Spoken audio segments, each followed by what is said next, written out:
जय श्री राम मित्रों। आज की कहानी है तेनालीराम की घोषणा। एक बार राजा कृष्णदेव राय से पुरोहित ने कहा, महाराज, हमें अपनी प्रजा के साथ सीधे जुड़ना चाहिए। पुरोहित की बात सुनकर सभी दरबारी चौंक पड़े।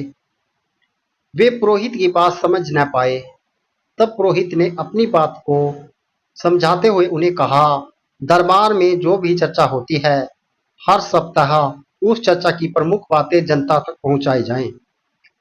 प्रजा भी उन बातों को जाने। मंत्री ने कहा, महाराज, विचार तो वास्तव में बहुत उत्तम है। तेनालीराम जैसे अक्लमंद और चतुर व्यक्ति ही इस कार्य को सुचारू रूप से कर सकते हैं। साथ ही तेनालीराम पर दरबार की विशेष जिम्मेदारी भी नहीं है।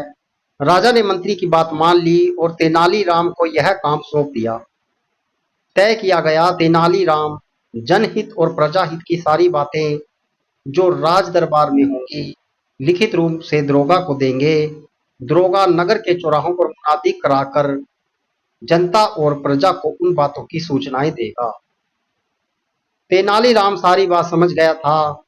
वह यह भी समझ गया था कि मंत्री ने उसे जबरदस्ती फंसाया है। तेनालीराम ने भी अपने मन में एक योजना बनाई। सप्ताह के अंत में उसने मुनादी करने के लिए दरोगा को एक पर्चा थमा दिया। दरोगा ने पर्चा मुनादी वाले को पकड़ाकर कहा, जाओ और मुनादी कर दो, जाओ और मुनादी करा दो। मुनादी वाला सीधे चौराहे पर पहुंचा और ढोल पीट पीट कर मुनादी करते हुए बोला, सुनो सुनो नगर के सारे नागरिकों, सुनो। महाराज चाहते हैं कि दरबार में जनहित के लिए जो फैसले लिए किए गए हैं, उन्हें सारे नगरवासी जाने। उन्होंने श्रीमान तेनालीराम को यह कठिन काम सौंपा है। हम उन्हीं की आज्ञा से आपको यह समाचार सुना रहे हैं, ध्यान देकर सुनो। महाराज चाहते हैं कि प्रजा और जनता के साथ पूरा न्याय हो, अपराधी को दंड मिले। इस मंगलवार को राज दरबार में इसी बात को लेकर काफी गंभीर चर्चा हुई।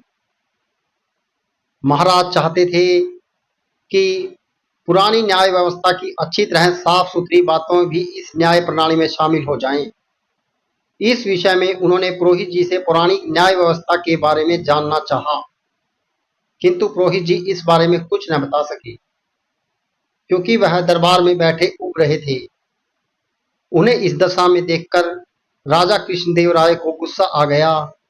उन्होंने भरे दरबार में पुरोहित जी को फटकारा। गुरुवार को सीमाओं की सुरक्षा पर राज दरबार में चर्चा हुई, किंतु सेनापति उपस्थित न थे। इस कारण सीमाओं की सुरक्षा की चर्चा आगे न हो सकी। राजा ने मंत्री को कड़े आदेश दिए कि राज दरबार में सारे सभासद ठीक समय पर आएं। यह कहकर मुनादी वाले ने ढोल बजा दिया। इस प्रकार हर सप्ताह नगर में जगह जगह मुनादी होने लगी। हर मुनादी में तेनालीराम की चर्चा हर जगह होती थी। तेनालीराम की बात मंत्री, सेनापति और पुरोहितों के कानों में भी पहुंची। वे तीनों बड़े चिंतित हो गए। कहने लगे, तेनालीराम ने सारी बाजी ही उलट कर रख दी। जनता समझ रही है कि वह दरबार में सबसे प्रमुख है। वह जानबूझकर हमें बदनाम कर रहा है। दूसरे ही दिन जब राजा दरबार में थे तो मंत्री ने कहा, महाराज, हमारा संविधान कहता है कि राजकाज की समस्त बातें गोपनीय होती हैं। उन बातों को जनता या प्रजा को बताना ठीक नहीं। तभी तेनालीराम बोल पड़ा, बहुत अच्छे जी मंत्री जी, आपको शायद उस दिन यह बात याद नहीं थी। आपको भी तभी याद आता है जब आपके नाम का ढोल पिट गया। यह सुनकर सारे दरबारी हंस पड़े। बेचारे मंत्री जी की शक्ल देखने लायक थी। राजा कृष्णदेव राय भी सारी बात समझ गए। वह मन ही मन तेनालीराम की सराहना कर रहे थे। मित्रों, इस प्रकार की ज्ञानवर्धक कहानियों के लिए हमारे YouTube चैनल को सब्सक्राइब करना ना भूलें। जय श्री राम।